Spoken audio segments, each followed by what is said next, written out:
Olá pessoal, voltei. Esperar vocês chegarem e a gente dá continuidade. Falta pouco agora para acabar. Pouco. Na verdade ainda tem algumas. De fato falta pouco. Não falta mais tanta coisa para terminar. Venham se chegando. Estamos hoje falando sobre práticas homoeróticas no período colonial e no período imperial no Brasil.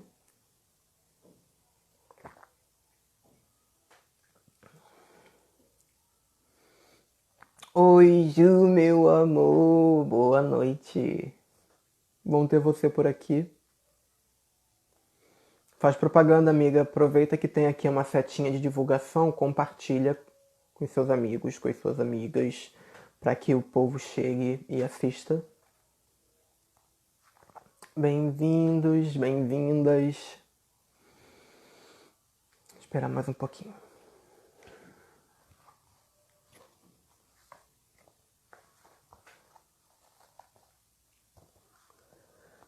Vamos lá.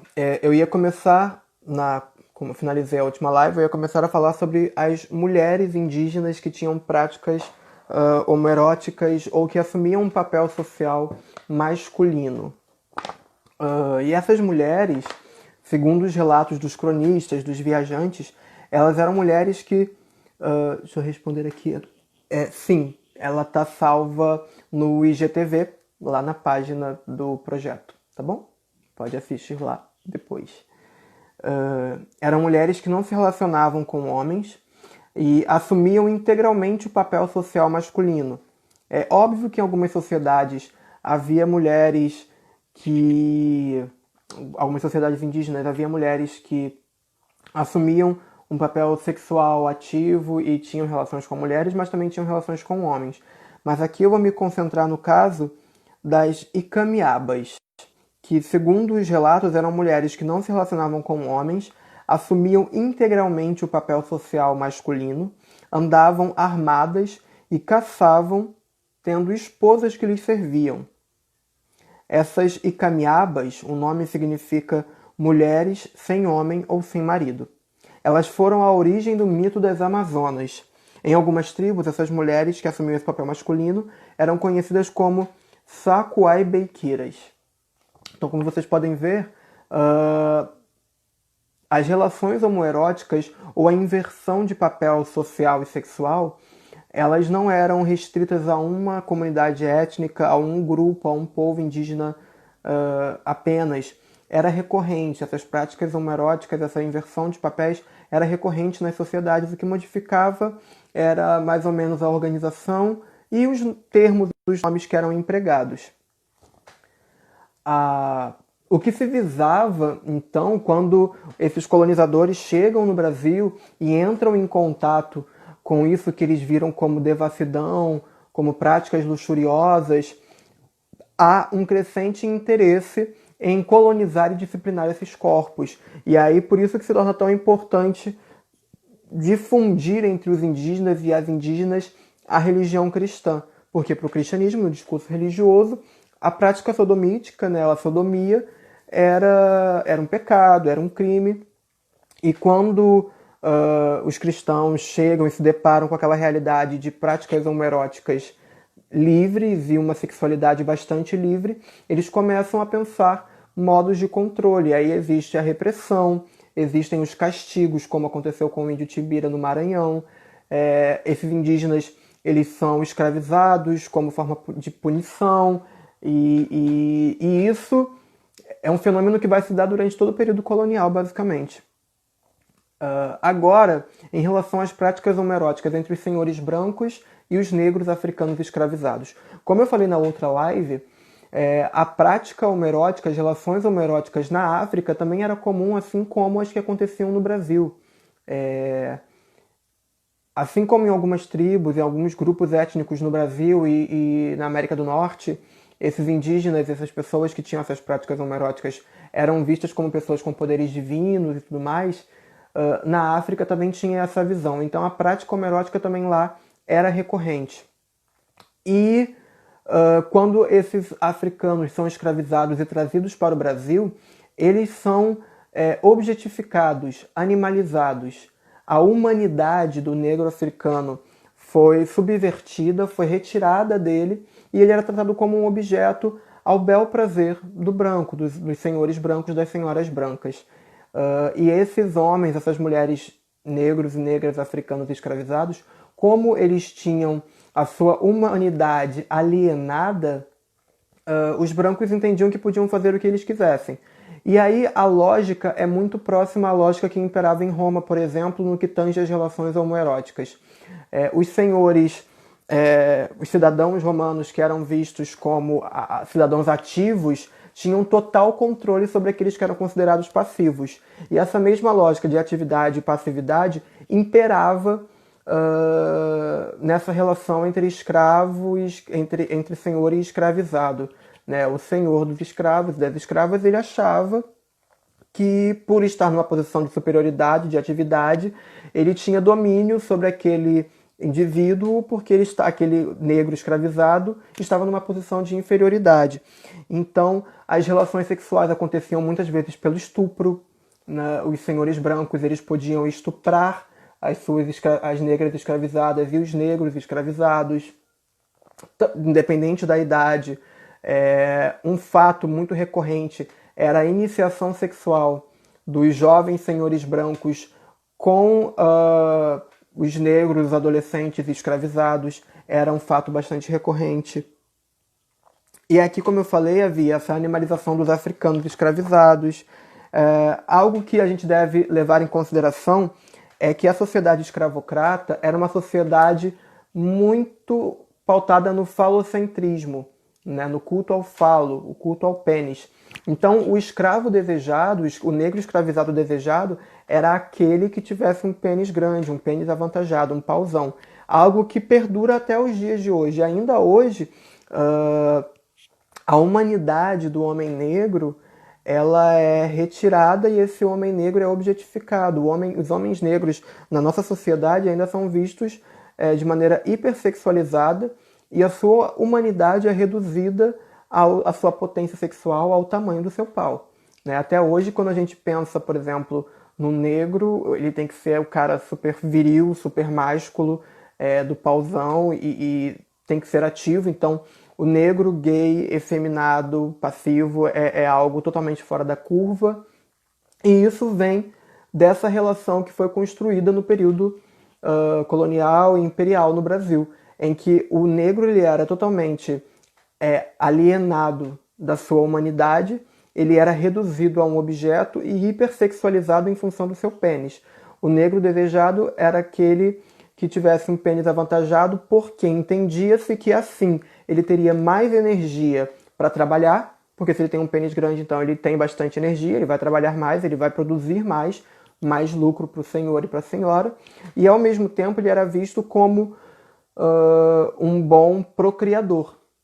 Porque se você tinha um bom negro escravizado, ele poderia procriar ainda mais negras escravizadas, porque também havia essa prática da reprodução dentro das senzalas, né?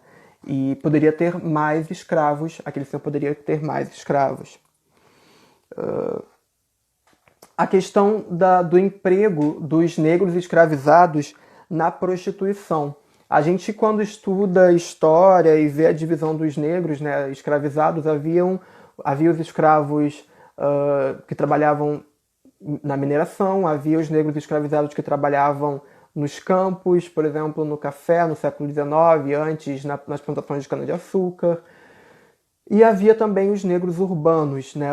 Havia os negros que trabalhavam dentro das casas grandes e havia os escravizados que trabalhavam nas ruas, como escravos de ganho. Muitas vezes vendendo produtos para trazer lucros para os senhores e para as senhoras. Mas algo que não é falado é que muitas vezes esses senhores e essas senhoras empregavam os seus negros escravizados enquanto prostitutos e prostitutas. Eles eram obrigados a fazer sexo e trazer dinheiro para os seus senhores. Era uma prostituição que tinha, ela era colocada como, eles colocavam como uma obrigação, né? Era uma outra face desse trabalho, desse escravo de ganho, desse escravizado de ganho. E aí o João Silvério Trevisan, quando ele fala um pouco da relação dos senhores e desses negros escravizados, desses africanos escravizados, ele aponta como que as relações sociais dentro das casas, por exemplo, eram relações muito pautadas pela homoafetividade, pelo homoerotismo. Por exemplo, as mulheres brancas, quando iam tomar banho, era sempre uma mulher negra que dava banho. Então ali tinha toda uma relação de um erotismo, uma afetividade feminina. Muitas vezes os filhos dos senhores de escravos, eles se iniciavam sexualmente brincando com o seu escravo pessoal. E aí, aqui nessa fala, o João Silvério Trevisan fala bem claramente isso. Era também com as escravas que os filhos dos senhores de engenho iniciavam sua vida erótica, da qual não excluíam os negrinhos da mesma idade como seus joguetes sexuais. Na verdade, era frequente que o menino branco se iniciasse no amor físico mediante a submissão do negrinho, seu companheiro de folguedos, significativamente conhecido com o apelido de leva-pancadas. E muitas vezes esses negros e essas negras escravizadas acabavam se infectando com a sífilis por conta das práticas dos seus senhores, que mantinham com eles a força ou algumas vezes não relações sexuais. Por exemplo, quando um senhor engravidava uma negra escravizada, ele poderia infectá-la, ou então quando uma negra se tornava ama de leite de um bebê branco infectado pela sífilis, ele poderia passar para essa negra ama de leite a sífilis. Naquele período a gente tem que ver que a sífilis era algo comum e inclusive era visto como um símbolo de virilidade. Lembra quando eu falei sobre a valorização do pauzão, né, do pênis avantajado dos negros escravizados? Então, essa valorização tem muito a ver com a sociedade patriarcal que era o Brasil durante o período colonial, o período imperial e ainda hoje. Por ser uma sociedade patriarcal muito baseada e estruturada a partir do falocentrismo, algumas práticas, havia algumas formas desses homens exaltarem ou demonstrarem a sua virilidade. Por exemplo, eles coçavam as suas partes íntimas de maneira pública, no meio da rua. Uma outra forma de demonstrar virilidade era cuspindo no chão. E ter marcas da sífilis. A sífilis, ela deixa marcas no corpo da pessoa e era visto como uma forma de demonstração de virilidade. Aquele homem que não tinha marca de sífilis, ele era visto como inexpressivo, como menos viril, como menos capaz. Então era recorrente naquela sociedade ter a visão de que a sífilis ter marcas da sífilis era algo para se orgulhar, de certa maneira. E dessa forma, como esses senhores brancos não tinham essa preocupação e tinham essa visão, eles acabavam passando para as suas escravas e para os seus escravos. Como eu falei, as relações homoeróticas entre brancos e negros escravizados acontecia... Desculpa que minha amiga fez um comentário aqui maravilhoso. Hoje em dia não fecham as pernas no transporte público, exatamente. E ainda hoje tem homem que fica se coçando no meio da rua. Ainda hoje tem homem que fica se coçando no meio da rua. Não podemos esquecer as continuidades da história, não é, amiga? E como eu falava, essas práticas homoeróticas, as relações homoeróticas entre os senhores de escravo e os negros escravizados, podia se dar à força ou por meio de acordos que eram mantidos, né? O senhor, como ele era dono do seu escravo e o seu escravo ele tinha toda a sua humanidade subvertida e alienada, ele era um objeto, então o senhor podia fazer o que quisesse com ele. Desde uma prática homoerótica ativa, forçada, até uma prática passiva. E é interessante quando a gente percebe que a sociedade ela é pensada, ela se estruturava a partir da atividade, né, o poder. Os senhores tinham o poder e os escravizados eles não tinham o poder, eles eram seres passivos. Então, a lógica seria que somente os senhores de escravos pudessem penetrar os seus negros escravizados, mas muitas vezes o que acontecia era o contrário. Algo similar ao que a gente vê na contemporaneidade, quando um cara rico vai numa zona de prostituição e paga a uma travesti para que essa travesti faça sexo com ele de maneira ativa. É uma subversão da ordem social. E isso acontecia muito naquele período. O senhor de escravo obrigava o seu negro, né, escravizado, o seu escravo, a penetrá-lo, a ter relações com ele, sendo ele senhor passivo. E isso acabava modificando a relação social. E caso isso fosse descoberto publicamente, as sanções que aquele homem poderia sofrer poderiam ser muito grandes, ainda mais no contexto de Inquisição. E a Inquisição, já que a gente entrou nesse assunto, que foi consolidada pelo Tribunal do Santo Ofício da Inquisição, que era um braço secular da Igreja Romana, da Igreja de Roma, começou a funcionar em Portugal em 1536 e continuou em atividade até 1765, sendo que só foi oficialmente extinta em 1821. Sobre o Tribunal da Santa Inquisição, o Santo Ofício da Inquisição, o João Silvério Trevisan, aqui nesse livrinho Devassos do Paraíso, peraí, não sei se vai estar focando, focou. Ele fala o seguinte: em princípio, admite-se que a primeira visitação do Santo Ofício ao Brasil ocorreu em 1591, na Bahia, partindo em 1593 para Pernambuco, onde permaneceu até 1595. Sabe-se também que, em 1605, o Santo Ofício visitou o Rio de Janeiro, tendo voltado ao sul em 1627. Em 1618, visitou outra vez a Bahia, concentrando sua ação em Salvador, que era então a capital da colônia. Essa visitação durou até 1620. Em 1646, o Santo Ofício ordenou novas inquisições na Bahia, dessa vez sem a presença de um inquisidor especial, substituído pelo clero local. Sabe-se de processos inquisitoriais também na Bahia, Minas, Maranhão e Pará, sendo neste último entre 1763 e 1769. O julgamento ele se dava pelo Tribunal da Inquisição, ele se dava de uma maneira muito específica. O tribunal chegava na localidade, havia uma ritualidade, um rito religioso que marcava a chegada do tribunal, possivelmente uma missa. Depois era instaurado um tempo que era um tempo de confissões, tinha um nome específico, era o tempo do perdão, se eu não me engano. Deixa eu ver aqui o nome rapidinho.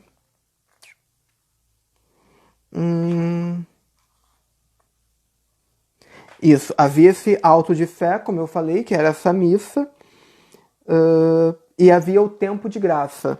O tempo de graça era um período em que as pessoas poderiam ir e se confessar, né? Tipo, eu pequei, eu cometi o crime de sodomia, eu cometi o crime da heresia. E ao mesmo tempo, nesse período de graça, essas pessoas poderiam denunciar outras pessoas com as quais tivessem envolvimento. E como era um tempo de graça, essas denúncias elas tinham punições abrandadas.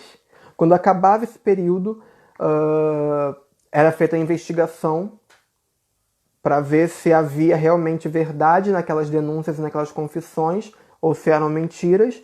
E essas investigações também acabavam procurando outras pessoas e outros casos de pessoas que não se confessaram e tudo mais. Há muitos casos, nesse livro aqui do Carlos Figari, As Outras Cariocas, ele se concentra em casos de homoerotismo no Rio de Janeiro, mas ele também fala sobre alguns casos na Bahia, por exemplo, e até no Devassos do Paraíso, do João Silvério Trevisan, existem vários relatos de várias experiências homoeróticas durante o período da Inquisição. Então, existem casos de padres. A professora Verônica Gomes, se eu não me engano, ela chega a estudar clérigos que foram perseguidos e punidos pela Inquisição em Portugal. Havia padres na Bahia que foram levados para a metrópole, foram levados para Portugal para responderem ao processo em Portugal. Havia muitos casos de sodomia dentro das igrejas, dentro dos mosteiros, as freiras. Existem muitos relatos de práticas de lesbianidade, na época lesbianismo, dentro desses conventos, inclusive dessas freiras com as suas escravas, né, com as suas escravizadas, dentro dos colégios, dentro dos internatos. Existem muitos relatos, então eu poderia, como eu falei no começo da live, no outro vídeo, eu poderia contar aqui várias histórias, mas isso acabaria tomando muito tempo. Mas é interessante perceber como nesse período da Inquisição, tem um trabalho do Luiz Motti que ele conseguiu resgatar cerca de 135 pessoas que foram punidas por crime de sodomia durante o período da Inquisição, de exercício do Tribunal da Inquisição no Brasil. E havia casos de mulheres que praticavam o travestismo, que atuavam socialmente como homens, com cabelo curto, adotavam nomes masculinos. Então essas pessoas também eram punidas. Havia a perseguição a esses padres. Tem uma história de um padre que ele tinha um caso, ele forçava o seu escravo a penetrá-lo, né, de maneira ativa, e quando o Santo Ofício da Inquisição chegou nesse lugar, o escravizado foi denunciar o padre e o padre acabou sofrendo as punições referentes ao crime e ao pecado de sodomia. Então havia essas formas de interpelação e de conseguir algum benefício, né? No momento em que o negro escravizado denuncia o padre para o qual ele trabalhava, ele acaba recebendo um certo perdão, uma punição abrandada. Eu vou das referências, eu vou deixar no final do vídeo as referências, eu vou falar e vou deixar na descrição. Tem alguns trabalhos que vocês podem procurar depois que contam essas histórias dessas pessoas que durante o período da Inquisição foram perseguidas por prática de sodomia.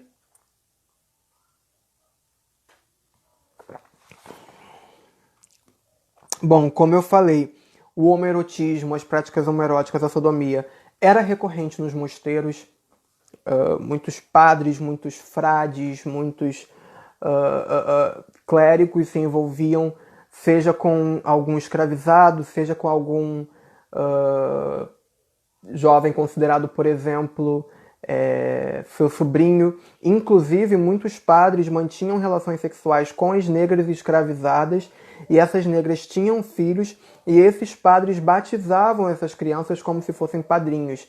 Chega um momento em que a igreja na Bahia ela promulga um código em que os filhos naturais de padres não poderiam ser batizados na mesma igreja daquele padre, tinha que ser batizado em uma outra igreja. Então era reconhecido, embora o celibato fosse instituído na igreja, no Brasil não acontecia dessa forma. Os padres eles transavam tanto com outros homens como com outras mulheres, principalmente as mulheres escravizadas. E não só com os negros escravizados havia a prática de sexo e de relação homoerótica, com os indígenas também. Essas relações foram se mantendo. As relações homoeróticas também existiam nos conventos, como eu falei, nos internatos e nos colégios. Alguns relatos, principalmente durante o século XIX, no período do Império, vão falar que os locais de maior proliferação da pederastia, como já era chamada, eram os internatos. Então precisava ser revista a forma de funcionamento das escolas, porque os professores abusavam dos alunos, os alunos mantinham relações sexuais uns com os outros. É algo que eu vou falar melhor na próxima live. Agora, uma coisa muito interessante é perceber como as festividades religiosas que aconteciam a rodo, né? Tinha festa para vários santos, toda vez que tinha o nascimento de algum membro da nobreza, o casamento, morte, nascimento de alguém da nobreza, da família imperial, tinha o santo ou a santa padroeiro ou padroeira da localidade, e fora o calendário de festividades religiosas. Então, o período colonial e o período imperial foram contextos históricos de grande religiosidade, né? Se por um lado a gente tinha uma devassidão e uma vida livre, por outro lado tinha a religião, a religiosidade se chocando com essa realidade. Tinha um discurso religioso que não condizia com a realidade observada no Brasil. As pessoas tinham uma vivência sexual muito livre, muito ampla, e de outro lado você tinha a religião que buscava contornar e controlar essas práticas, essas vivências. E mesmo durante as festividades religiosas, as procissões, as missas, havia o cortejo, havia o flerte. Muitas vezes as jovens, né, como elas eram muito controladas, as meninas mais jovens eram controladas dentro das suas casas, elas iam para as igrejas para manter contato com aquele jovem com quem elas queriam namorar, ou então com uma outra menina. Durante as procissões, esses casais poderiam se aproximar sem que a sociedade, as pessoas ao redor, vissem aquilo com maus olhos. Então eram momentos de vida social em que a sociedade estava toda ali e a homoafetividade também se fazia presente por meio desses relacionamentos, por meio dessas relações. As leis portuguesas e o Código Criminal do Império.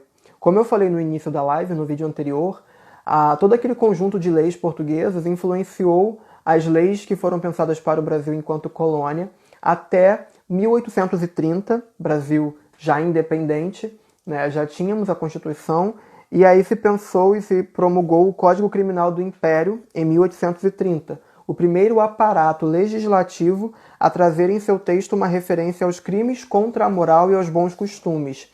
E essa referência, né, que surge em 1830, vai ser renovado no Código Penal de 1890, depois no Código Penal de 1940, até mesmo na Constituição, a mais recente que a gente tem, de 85, 85 ou 88? Acho que é 88, né, gente? Agora deu um branco, mas eu acho que é 88. 85 seria o fim da ditadura, redemocratização. Se eu não me engano, é 88 a última Constituição. Mas o que importa é que essa referência à moral e aos bons costumes, ela surge no período do Império e vai se mantendo até os dias de hoje. Obrigado, colega 88. Não deu tanto branco assim. E essa lógica da moral dos bons costumes vem muito do discurso religioso como uma forma de controle da sociedade. Isso vai ser instituído pelo Código Criminal de 1830. Enquanto as leis portuguesas criminalizavam e penalizavam o sodomita, né, o homem que praticasse a sodomia, e por essa prática era definido, enquanto essas leis elas criminalizavam, o Código Criminal de 1830 ele deixa de criminalizar o indivíduo para criminalizar a prática. Então há essa modificação. Até 1830 no Brasil, o indivíduo ele era criminalizado por ser sodomita. Após 1830 ele vai ser criminalizado por praticar sodomia, especificamente uma sodomia pública, porque se a prática da sodomia de maneira privada, a constatação fica mais difícil. Só que essa forma de punição ela vai ser reformulada no Código Penal de 1890. Isso aqui eu já falei. Tá. Uma importante mudança em relação ao tratamento oferecido ao homoerotismo e aos homossexuais no Brasil ocorreu com a promulgação do Código Criminal Imperial de 1830. Estabelecendo crimes e delitos como sinônimos, trazia na formulação do seu texto o que na época era considerado o mais moderno, no tocante à legislação criminal, influenciado pelo filósofo inglês Jeremy Bentham, pelo Código Penal francês de 1791 e pelos Códigos Napoleônico de 1810 e Napolitano de 1819. O Código Criminal de 1830, como eu falei, eliminou a figura jurídica do sodomita e toda e qualquer referência às práticas homoeróticas, o que foi um avanço em pleno século XIX quando comparado com outros países. Foi, contudo, nesse código que surgiram os crimes de ofensa à moral e aos bons costumes, no artigo 230. Como eu falei, não era mais o indivíduo que era penalizado, mas quando a sua prática ia de encontro e infringia a moral e os bons costumes, quando a prática da sodomia infringia ou atacava a moral e os bons costumes instituídos, aí sim havia uma punição. E o texto diz, parte quarta, dos crimes policiais, capítulo 1, ofensas da religião, da moral e bons costumes. Artigo 280. Praticar qualquer ação que na opinião pública seja considerada como evidentemente ofensiva da moral e bons costumes, sendo em lugar público, penas de prisão por 10 a 40 dias e de multa correspondente à metade do tempo. No caso, se o indivíduo fosse pego cometendo uma prática homoerótica de maneira pública e isso fosse considerado uma ofensa moral aos bons costumes, ele seria penalizado. Ficavam dessa forma vaga definidos os crimes morais, infração na qual a prática homoerótica passou a ser enquadrada a partir de então. A partir de então, o homoerotismo já começou a ser chamado de pederastia, principalmente a partir da segunda metade do século XIX, começou a ver como uma infração, a ser visto como uma infração moral. Logo, o indivíduo que mantivesse relação sexual ou amorosa com pessoas do mesmo gênero continuava, pelo menos superficialmente e numa primeira aproximação, isento da repressão e de intervenções das instituições de poder. Embora as práticas homoeróticas tenham se tornado, a partir da segunda metade do século XIX, uma questão principalmente para os médicos, os higienistas, a partir do século XX, os psiquiatras, e já no século XIX, alguns juristas, bacharéis e juízes, ainda se preocupavam em delimitar e enfrentar o que viam como um mal social. A homossexualidade, a prática homoerótica, a pederastia, como passou a ser chamada, né, de sodomia se torna pederastia, era vista como um mal social. Mesmo não sendo mais um sujeito juridicamente definido, um criminoso propriamente dito, tornando-se no discurso médico um indivíduo de sexualidade e personalidade desviante, dotado de natureza e influências anormais em sua formação. O homossexual, chamado de pederasta, ainda tinha as suas práticas punidas e perseguidas pela polícia. E esta situação ganhou novos contornos com o Código Penal Republicano de 1890, sobre o qual eu já falei e sobre o qual eu vou falar um pouco mais detidamente na próxima live, na live da semana que vem, quando eu falo sobre o final do período imperial e o início da República no Brasil. Então, como eu falei aqui, os discursos médicos começam a se sobrepor aos discursos religiosos.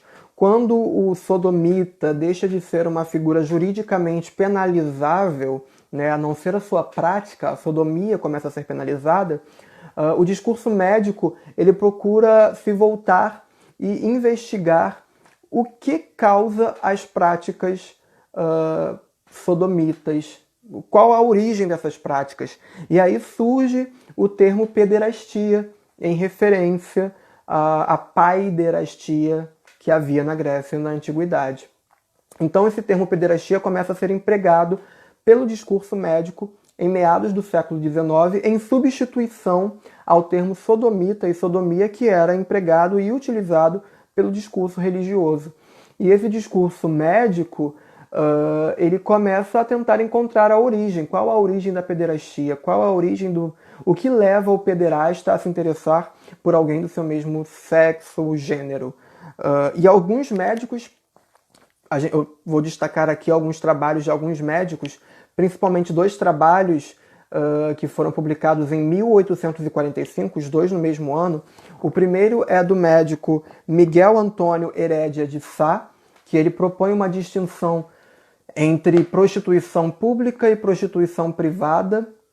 A prostituição privada seria aquela que acontece nos bordéis, nas casas de prostituição, e todo tipo de prática de pederastia era vista como uma prostituição pública.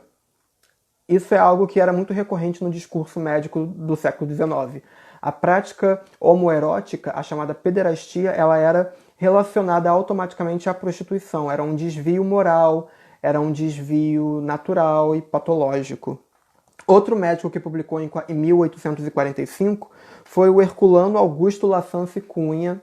Esses três trabalhos, vou falar de mais um médico, os trabalhos deles podem ser encontrados na Biblioteca Nacional. Foi onde eu tive acesso durante a minha dissertação, a minha pesquisa de mestrado. Eu li esses textos na Biblioteca Nacional, no Rio de Janeiro. Eu não sei se vocês conseguem encontrar online, mas talvez sim. O terceiro trabalho que eu cito é do médico Francisco Ferraz de Macedo, publicado em 1872, e que mantém relação, traz uma continuidade dos pensamentos desses dois médicos anteriores. A homossexualidade vista como um desvio moral, como uma prática antinatural, como uma patologia, algo que poderia ter um tratamento. Há uma divisão que é muito interessante que eles colocam e que vai ser aprofundada no século XX, principalmente pelo médico José Ricardo Pires de Almeida, em 1906, quando ele coloca a distinção entre inversão e perversão. A inversão, o invertido, seria aquele indivíduo que nasceu com seu instinto sexual invertido, então teria uma causa congênita, uma causa biológica, seria uma patologia, a inversão. E a perversão seria um desvio social, seria aquele indivíduo que foi degenerado pela sociedade por práticas sociais, como, por exemplo, a prostituição. Eram as formas que os médicos buscavam para entender e apresentar e definir o que era a pederastia, como eles chamavam, ou então uranismo, que era um outro termo que era utilizado. Né? A pederastia fazia essa referência à paiderastia grega, e o termo uranismo, como bem explica o médico José Ricardo Pires de Almeida no seu livro Homossexualismo, de 1906, seria uma referência a Vênus Afrodite, que seria uma musa, uma deusa grega romana, que inspirava o amor entre os homens. Então, aqueles homens da antiguidade clássica que viviam o amor por outros homens eram chamados de uranistas, porque viviam o amor da deusa Vênus, Afrodite, Urano. Bom, gente, por hoje é isso. Falei tudo isso, né? Falei desde Idade Média, perseguição à sodomia, depois Inquisição no Brasil, sexualidades indígenas, práticas homoeróticas e relações sexuais entre os senhores brancos e os africanos escravizados. Falei um pouco sobre o século XIX, Império, e o que eu dei destaque de fato foi o fim da figura jurídica do indivíduo, do sodomita, que até então ele era penalizado e criminalizado. Eu agradeço muito a todos e todas que estiveram por aqui. Quero saber se alguém quer falar alguma coisa, tem alguma dúvida, eu posso tentar responder. Se tiverem alguma pergunta, podem fazer. Eu não sei quanto tempo a gente ainda tem. E eu vou deixar essa live salva no IGTV. Durante a semana, eu vou divulgar a programação da próxima live, mas eu já adianto que é República, que aí eu já entro na minha pesquisa de dissertação, de mestrado, já falo sobre minha dissertação. A gente fala sobre República, e aí também o encontro será domingo, próximo domingo, às 18 horas, então não esqueçam, divulguem, falem com seus amigos, com as suas amigas. Quanto mais pessoas vierem, melhor, tá bom? Eu estou muito feliz, muito obrigado a todos e todas que estiveram aqui. Muito obrigado por esse elogio, você falando que a Lê, dizendo que a live e a pesquisa são maravilhosas e agradecendo pela aula. Imagina, não é uma aula, eu penso mais...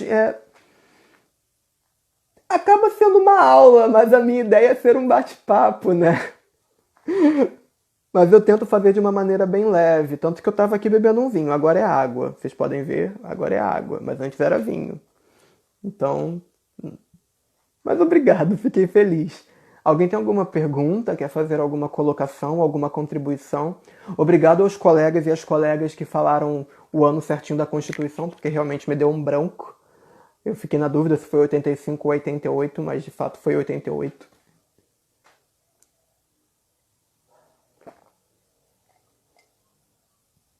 Não, não, não. Ninguém quer falar nada.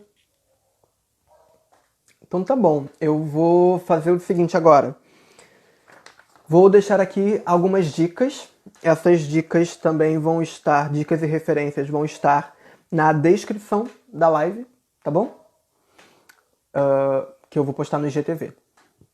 Vamos lá. Desculpa, gente. Dicas de vídeos. Na semana passada eu coloquei algumas dicas de filmes e hoje eu vou dar a dica de um canal no YouTube que é muito bom e do qual eu tirei algumas informações até para essa live de hoje. Me deu soluço. O canal História e Tu. É bem legal no YouTube. Uma linguagem bem simples e existe uma pesquisa bibliográfica em cima. As referências. Eu utilizei o Código Criminal do Império do Brasil, que foi uma lei promulgada em 16 de dezembro de 1860. Vocês acham na internet. O livro do Carlos Figari, As Outras Cariocas, Interpelações, Experiências e Identidades Homoeróticas no Rio de Janeiro, séculos 17 e 20, não sei se está focando. Esse aqui, bem grossinho e é ótimo. O livro do Gilberto Freire, Sobrados e Mucambos, e eu também quero falar principalmente do Casagrande e Senzala, né?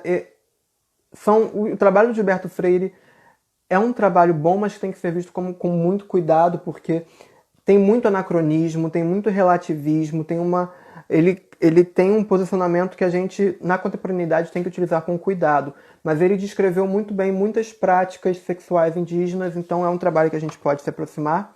O trabalho do Peter Fry e do Edward McRae, como eu utilizei semana passada, eu utilizo novamente, o que é a homossexualidade. O livro do Hiro Okita, A Homossexualidade, da Opressão à Libertação. O livro do João Silvério Trevisan, Devassos no Paraíso, A Homossexualidade no Brasil. Tem também o livro do Luiz Carlos Soares, Rameiras, Ilhoas e Polacas, que fala sobre a prostituição no Rio de Janeiro do século XIX. Vale muito a pena, é um livro bem fininho, com uma linguagem muito boa. A tese de doutorado do Estevão Rafael Fernandes, chamada Descolonizando Sexualidades, Enquadramentos Coloniais e Homossexualidade Indígena no Brasil e nos Estados Unidos. Ele defendeu essa tese de doutorado em Ciências Sociais na Universidade de Brasília, a UNB, em 2015. Também quero indicar o livro do Ronaldo Vanfas, Trópico dos Pecados, Moral, Sexualidade e Inquisição no Brasil, e o livro da professora Verônica Gomes, Atos Nefandos, Eclesiásticos Homossexuais na Té da Inquisição. Gente, isso é tudo por hoje. Muito obrigado novamente a todos e todas que assistiram. Divulguem, tá bom? Falem pros amigos, pras amigas, pros amigos. Semana que vem tem mais. Beijo. Se cuidem. Fora Bolsonaro sempre. Boa noite.